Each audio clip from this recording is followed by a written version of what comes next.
Hello brawlers and welcome to my review of episode 25 of Evolutions. I'm Haru Ren, so spoiler warning, if you haven't seen this episode yet, go back and watch it now. But if you have, sit back, relax, and enjoy my review of Evolutions episode 25. Oh boy. The first part is the battle for the Academy. The Elemental Inductor project is hitting a dead end as they cannot figure out how to make it work, so Faustus wants to try and get Short's Academy to rejoin their academy to get Professor K's help because he knows more about elemental energy and to increase the Academy defense against the Gate Crushers.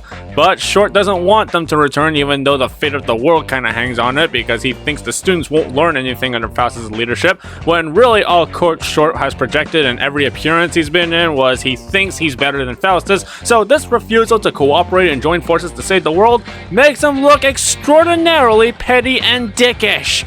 Short wants to settle the matter with a Bakugan battle where the winner controls the academy, so yeah, I rest my case. All he cares about is his own ego. Then why don't we make it clear whose way to teach is the right way? And you will all fall in line with my teaching methods. The battle is a 2-on-2 with Dan and Athena on Team Faustus while Short and Professor K on Short's team because, you know, instead of showing the results of your teaching by using your students to represent your academy, you use the strongest possible opponents against students for the win.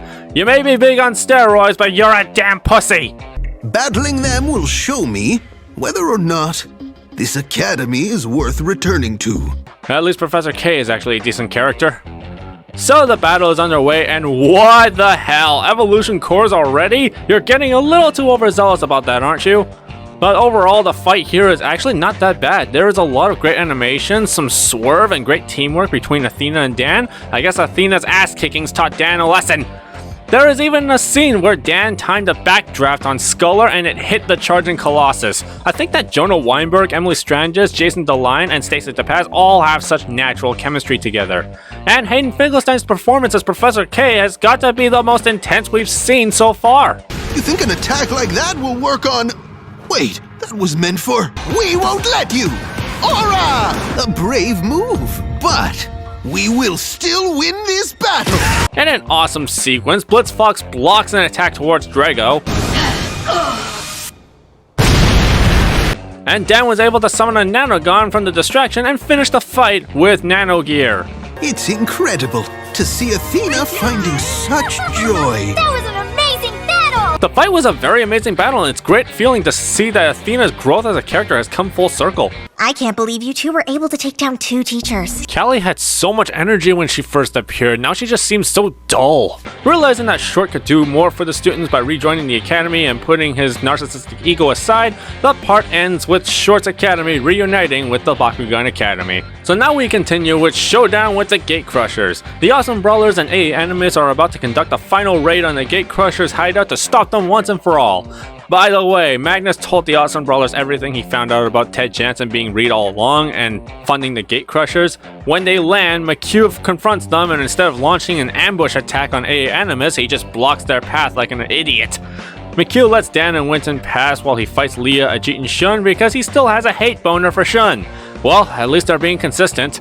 They reach Wagner and Reed, and my god, Reed did not age well in such a short time. And a little bit of warning here, I'm gonna get a little bit ranty, and I'm gonna tell you why. Just listen to Reed's explanation for his return here. After being betrayed by my once beloved Bakugan, I lost everything. I'm even called a criminal now. It was Bakugan that ruined my entire life. So, yeah, Gregorius Reed's return has royally pissed me off, and you really want to know why? So, there are major plot holes here regarding Reed's motivation. First of all, Bakugan did not betray you. Villock did! Bakugan were trying to stop him! Because you entered a deal with Villock that was not at all beneficial to you, and the reason why Villock betrayed you happened was because you destroyed the healing core cell to get your hands on Geogan to satisfy your own obsession. So everything that happened last season was all your fault! Second, you're a criminal because you led a group called the Masked Brawlers to break into government facilities and steal ancient Bakugan. Newsflash, jackass! That was your own fault too! And now you have the audacity to blame Bakugan for your own actions to the point of teaming up with another group that wants to do the same thing your last partner did, separating Earth and Vestroia despite the dangers, essentially repeating the same mistake twice! You stupid mother f***er! Why is this guy back again? What's the actual point of bringing this guy back as a secondary villain? He contributes nothing to the story and his motivations only make him look extra dumb. How is it every time Gregorius Reed shows up, he gets worse and worse every time? Absolutely the worst character in Bakugan ever! You also just completely forgot about the storyline with targeting Shin's company and buying out the shares of Gazami Holdings partner companies, which there was, at the end, no point in. You couldn't have made Ted Jansen an original character and tied that into this, but instead you had to bring back the guy that contributed nothing to the last season, only to contribute nothing to this season? What the hell is wrong with you? Alright, rant over. So now the battle is underway, and even though we could have gotten an all-out battle between the Gate Crushers, the Awesome Brawlers, and AA Animus, Wagner has a device that controls where Bakukors are, so AA Animus are as useless as ever. Gotta say, the switching back and forth action between McHugh's side and the Gate Crusher's side actually makes some good tension, and the action is very good, especially since the Awesome Brawlers are faced with the handicap of their opponents using cheating hacks. Even though at the end we don't even see the outcome of what happens with McHugh versus the other Awesome Brawlers. And there is the awesome moment where Dan and Drago's wand is so powerful, it made an elemental core break through the device and appear. I have no idea how that's happening. That sounded so dull, but for some reason it's still in line with his character.